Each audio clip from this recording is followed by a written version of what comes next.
كيما راكم تشوفوا قسمته بالطريقه هذه، عيني ميزاني. حاولت نعطي الحبات كامل قد يكونوا قد بعضهم،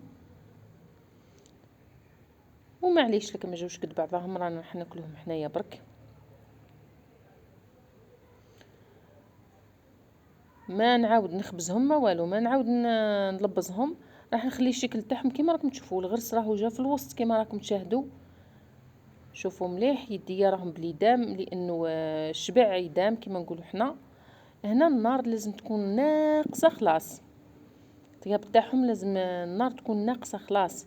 وراح نطيبهم تحصلوا على الشكل هذا يا البنات، وتشوفوهم كيفاه جاو مبسين. الله الله وجاو بنان.